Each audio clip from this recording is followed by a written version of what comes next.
Hello, welcome back to another video. Welcome back to the YouTube channel. Welcome to another match reaction, another Mike's Fancam. Aston Villa 2, West Ham United 1.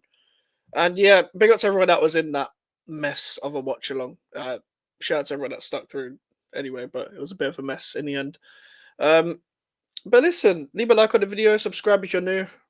Thank you for the support as of recently as well. It's been brilliant, it's been class. And we're nearly on 700, trying to reach 1K. That's the next target. That's the target we're trying to hit in 2025. All right, let's get into the game. Let's get into the game. It was a loss, and yes, I'm a little bit rattled, of course, because I don't like to lose. Um, especially in the FA Cup. Especially in the FA Cup. But with one training session, especially in that first half, um, there's a lot of positives I can take. The title speaks for itself. Really, he was let down by a lot of individuals. Graham Potter. Um, and let me take you guys through it. Obviously, um, what's it? I can analyze. I'm going to talk about it again uh, for the video for tomorrow for the what we learned video because we'll start doing those videos again now that we've got an actual coach to talk about.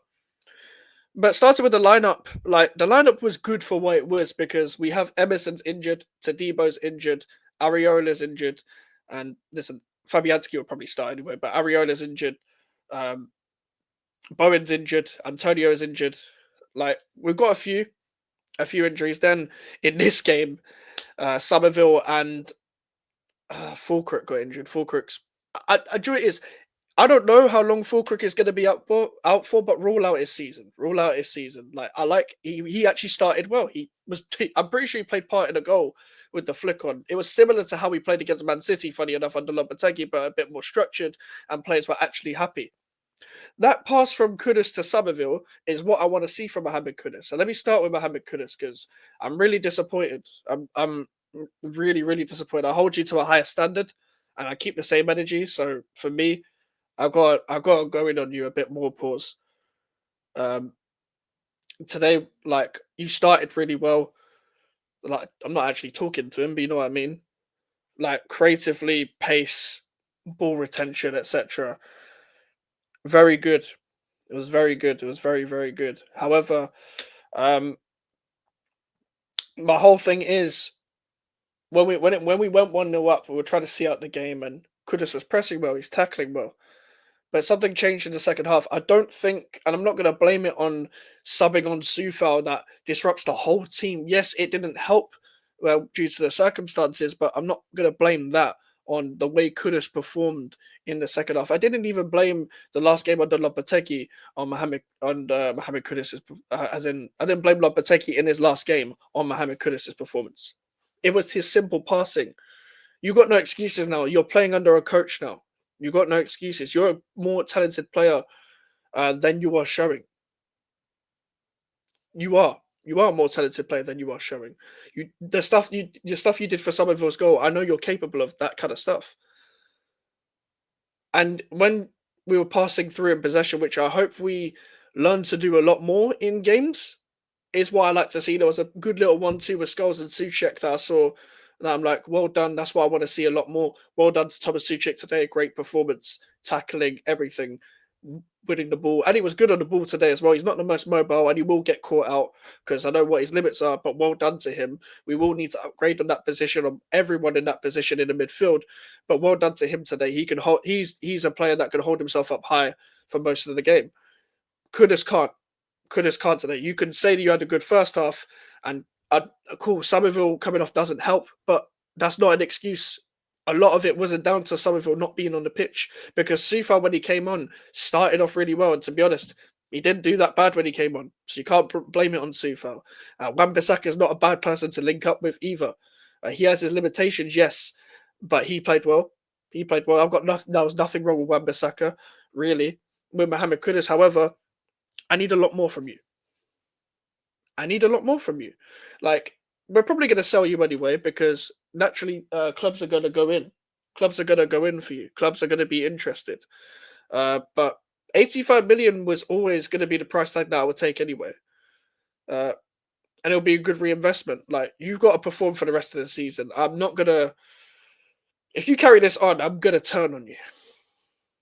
I'm gonna turn on you because we expect a lot more from the bigger names and the people that are more talented.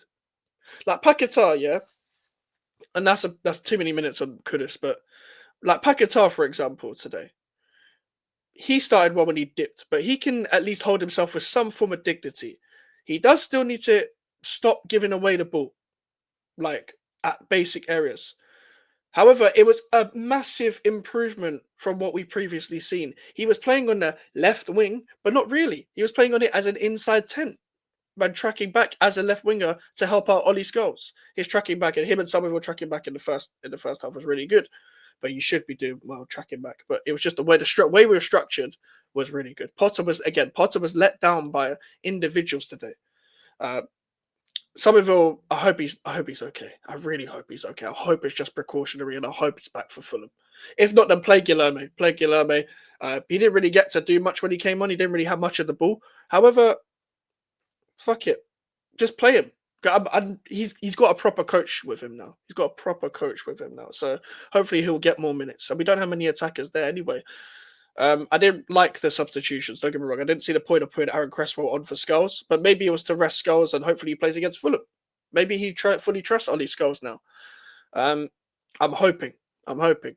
I thought Ollie Skulls was again one of our better players. Great interceptions. Only got beat by Leon Bailey twice.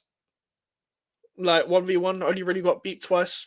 Mainly, and everything else defensively was really good. Him and Wan-Bissaka's interceptions were really good today.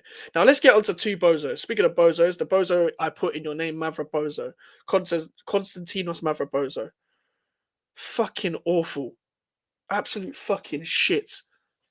Because, and it wasn't even shit for the whole game, it was shit for the last 20 minutes. Because you started really well. Everyone on the watch along would even know that I gave you credit.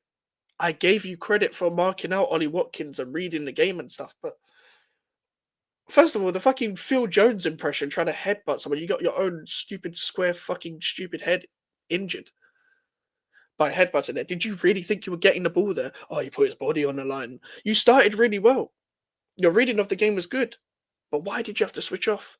Max Kilman, I thought Kilman played well up until the second goal as well, because you played well, but you got a mark better there. You're just constantly ball watching. As a defender, you got to keep switching on to the ball side, like for where the ball's coming from and who you're man marking. So you can constantly be switched on. You're reading the situation, but you're also marking a person you're meant to be marking.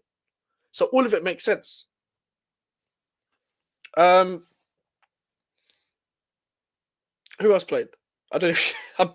I'm rattled by Mavropanos Alvarez. Fuck me, Jesus Christ, this guy's so shit. Edson Alvarez, bro.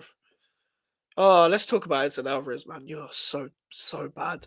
You think you're better than you actually are. There was a point in the first half, yeah, where he got the ball. He did really well. I think he got the ball from like Rogers or Bailey or someone on the right hand side.